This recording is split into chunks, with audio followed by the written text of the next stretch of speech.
doctor Guillermo Dulanto, docente universitario de la región Piura, a quien agradecemos el tiempo que nos da. Doctor, muchas gracias, buenas tardes. ¿Qué tal? Buenas tardes, ¿cómo están? Muchas gracias por la invitación. Bien, es una situación preocupante. Bueno, a nivel nacional hay situaciones pues que no se marcan bien económicamente en lo que se refiere a la pobreza, pero en Piura ha caído los ingresos de la población, ¿no, doctor? Ciertamente, lo que se muestra en el estudio del INEI es la pobreza monetaria, ¿no? Que tiene que ver mucho con los ingresos que tienen las personas. Hay que recordar que no solamente la pobreza se mide a través de este indicador, pobreza monetaria, sino que creo que es más relevante, incluso, ya lo comentaremos, es la pobreza estructural, ¿no? Que se mide con otros indicadores. ¿Nos Si puede, gusta, lo comento más para adelante. conocimiento de nuestros oyentes y televidentes, puede explicar la diferencia de lo que es la pobreza monetaria y la infraestructural, por favor? Sí, la pobreza monetaria se mide a través de los ingresos, es muy volátil, en el sentido de que si, por ejemplo, el gobierno pone algún programa de incentivo monetario a la población y entrega dinero, inmediatamente millones de personas, un alto porcentaje, puede salir de la pobreza monetaria. Termina el programa de incentivo monetario y las personas vuelven a caer a los niveles de pobreza anteriores, ¿no es cierto?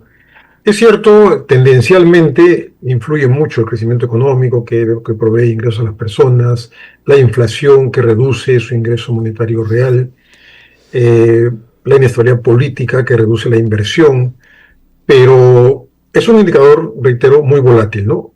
A mí en lo particular, en lo personal, me gusta más el indicador de pobreza estructural, que tiene que ver con las características que tiene la persona a su alrededor, ¿no? Y dentro de su hogar incluso, ¿no? Por ejemplo, con calorías que está consumiendo, si es que dispone de energía, si es que su casa dispone de saneamiento, temas como estos que son más importantes incluso para la persona en el mediano y largo plazo para vivir con dignidad, ¿no? Entonces, este indicador de pobreza estructural que se mide con las necesidades básicas insatisfechas es mucho más, digamos, estable que el indicador de pobreza monetaria, que es muy volátil, ¿no?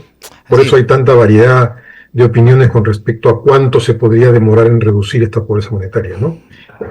Sí, bueno, lo dejo ahí para que... No, importante estos detalles, ¿no? Porque, como usted lo dice, por ejemplo, la pobreza que se da en primer término es volátil y también se puede llegar a que la población se pueda acostumbrar a recibir este tipo de incentivos, ¿no?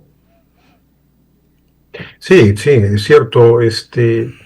Si algún hacedor de política económica pública mira los indicadores de pobreza monetaria y le dicen, mira, esto depende de los ingresos de las personas, estará muy tentado a darle ingreso a estas personas, ¿no? Y si estamos previo a una campaña electoral, es obvio que podrían hacerlo. Sin embargo, no estarían solucionando el tema de fondo, ¿no? Que el tema de fondo es tener un crecimiento económico sostenido, que les dé un ingreso sostenido a las personas, eh, mejorar sus condiciones de vida, su vivienda, su salud, su alimentación, su educación, lo cual sí le daría una salida de la pobreza más estable, ¿no? En todo caso, es un buen indicador para aproximarnos Claro. a la problemática, este indicador de pobreza monetaria, ¿no? Ya, y se aprecia más en zonas más en zonas urbanas o en zonas rurales del país, doctor. Sí, el estudio del INEI, que está muy bien hecho y que fue muy bien presentado además, nos indica que es en las zonas rurales donde existe mayor porcentaje de pobreza monetaria. Nos indica que ha habido una caída desde el año 2005 hasta prepandemia sostenida de la pobreza monetaria. Hemos llegado a nivel nacional, por ejemplo, indicadores de creo que 50% de pobreza monetaria a nivel nacional en el 2005 y en Piura incluso 70% de pobreza monetaria en el 2005. Y en 5 años, en 2010, ya había bajado a nivel nacional a 30%, creo, y en Piura a 50%, y luego ha ido bajando más. Y como tú indicaste, prepandemia, creo que a nivel Estamos ya en indicadores de 24, 25%, ¿no? Ujú. A Así nivel es, nacional. así es. Y que han subido a 28, creo, 27, 28 post pandemia, ¿no? Entonces, reducir la pobreza monetaria implica nuevamente crecer como hemos venido creciendo sostenidamente en las últimas décadas, hasta este bache que hemos tenido con la pandemia. Implica tener menos inflación, que esto por lo menos está bien controlado por el USR. Implica tener estabilidad política para que la inversión se realice, ¿no? Todos estos factores son importantes para reducir la pobreza monetaria. Ahora, doctor, es alarmante la situación, por ejemplo, este factor de pobreza multidimensional por la falta de servicios básicos, como usted lo ha dicho, que se presentan también, ¿no? Infraestructura, también hay que incorporar empleo. En zonas, por ejemplo, como Ayabaca, Huancabamba, o en el mismo Piura, por ejemplo, al margen izquierda de Locuto, en Tambo Grande, son zonas focalizadas respecto a esta situación. Sí, el concepto de pobreza multidimensional, como tú bien lo mencionas, va más allá del indicador de pobreza monetaria tradicional, ¿no? Que solamente mide los ingresos de la persona o de la familia. La pobreza multidimensional considera además múltiples carencias que tiene la población, la persona, Ujú. la familia, ¿no? Como salud, educación. Eso es lo que te mencionaba antes, ¿no? Es un nuevo concepto, es un concepto que se usaba antes, yo prefiero el concepto de pobreza estructural, ¿no? Pero bueno, Estructural. es lo mismo, pobreza Pero se multidimensional. dan estas zonas principalmente, ¿no, doctor? Sí, Ayabaca, sí. Huancabamba, como hemos dicho, en el mismo Piura. Tenemos entendido también en la parte de Locuto, la margen izquierda en Tambo Grande, zonas muy Sí, sí, pobres. todas estas zonas son, todas las zonas rurales, como mencionamos antes, están con mayor pobreza que las zonas urbanas, ¿no? ¿Y por qué no se Te comento un tema, puede, por ejemplo, por qué no se puede salir de esta situación? Se habla de muchos años, muchas veces se dice que existe incluso el presupuesto, no se ejecuta ya. bien, falta de ejecución de autoridades, La qué es lo que falta de pasa? ejecución es una realidad, hay una Ujú. mala gestión pública, pero se da tanto en las zonas urbanas como rurales. Entonces no sería una variable diferencial, digamos, que explique el problema de la mayor pobreza en las zonas rurales. Yo creo que se explica más, y te comento brevemente, un trabajo que estamos haciendo sobre el uso de Canon en Ujú. Piura, y que lo que estamos viendo es por qué Talara, por ejemplo, por qué Sechura, por qué zonas de la costa tienen menores o mejores indicadores que la zona de la sierra. Entonces, una hipótesis podría ser, es que esto reciben canon y con eso están mejor. Pero haciendo un estudio econométrico vemos que no es esa la razón. La razón va por el hecho de que hay más inversión pública históricamente en la costa que en la sierra, eso por un lado, y hay más inversión privada en todos los rubros de costa en sierra.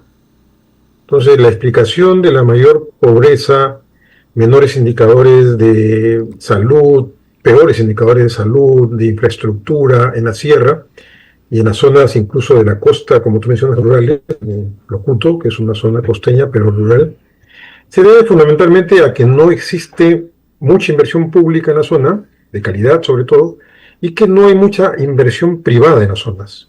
Ujú. ¿No? Entonces hay un gran potencial ahí para crecer. La sierra de Piura, las zonas rurales de Piura, tienen un gran potencial de crecimiento agrícola, minero, acuícola incluso, ¿no? Agroindustrial, pero no tienen esa inversión. En la sierra, por ejemplo, en Ayabaca o Huancabamba en concreto, falta mucha inversión privada para poder mejorar los indicadores de manera sostenible, como Claro. reitero, ¿no? Porque podemos en el corto plazo mejorar los indicadores de pobreza monetaria, pero no es algo que mejore la pobreza estructural en el mediano y largo plazo, ¿no? Ahora, en cuanto, por ejemplo, a la inversión privada en estas zonas, por ejemplo, en Tambo Grande, se habla ya de un proyecto minero eh, que es el Algarrobo, que se piensa Sí. realizar, que lo piensa realizar la ya concesionada a la empresa Buenaventura, pero hay oposición, ¿no?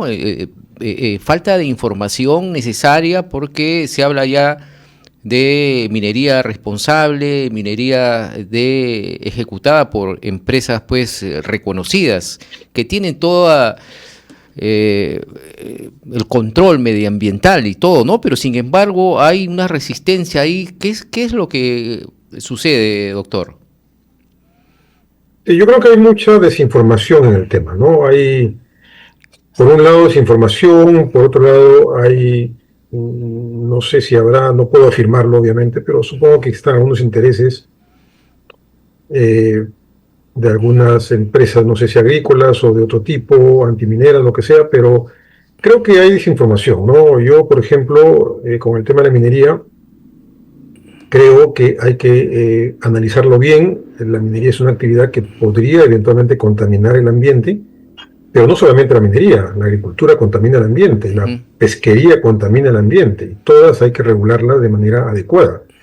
El proyecto del Algarrobo me ha interesado en leerlo, lo he leído al detalle y entiendo que hay una primera fase todavía de desarrollo hídrico, que es muy importante en la zona, ¿no? Y posteriormente hay una etapa, que son varios años creo, en la que la población tiene que irse enterando del proyecto y luego viene la inversión y la extracción minera, ¿no? Que creo, tengo entendido por lo que he leído, que es con tecnología adecuada que para proteger el medio ambiente. Entonces, si a mí me dicen, oye, un proyecto minero que no tiene las características y la calidad para cuidar el medio ambiente, pues digo, oye, si es proyecto minero, agrícola o pesquero, lo que sea, si va a dañar el ambiente, pues mejor que no se haga, ¿no? Pero si tiene todas las cualidades, digamos, y la calidad para hacer una explotación minera sostenible y que conviva bien con la agricultura que está alrededor, yo no le vería ningún problema. Estamos necesitados de inversión, como te mencioné antes, ¿no? Se requiere inversión privada en las zonas de manera urgente, ¿no? Además, Locuto es una de las zonas quizás más pobres en este sector, ¿no? Así es. Bien, doctor, y sobre todo estamos ya prácticamente en los finales de este gobierno, y es donde justamente se deben dar medidas puntuales, ¿no? Para que se afronte sobre todo esta situación económica en nuestro país, la reactivación que tanto se requiere después de estos golpes que hemos tenido producto de estos cambios climáticos, de la pandemia, y va a ser seguramente un año en donde va a estar centrado toda la atención, porque este es un año ya electoral prácticamente, y van a salir pues Sí. diversas propuestas, diversos candidatos que van a ofrecer el oro y el moro, ¿no? Que lamentablemente hay veces no se llegan a cumplir.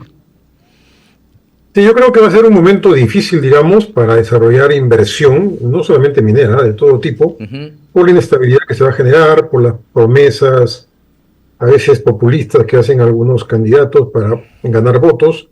Y en el caso concreto de este proyecto, el Algarrobo que tú mencionas, quizás algunos candidatos, por quedar bien con la población que se opone al proyecto, van a tratar de sacar lo malo y yo creo que hay que ser muy prudente en ese tema.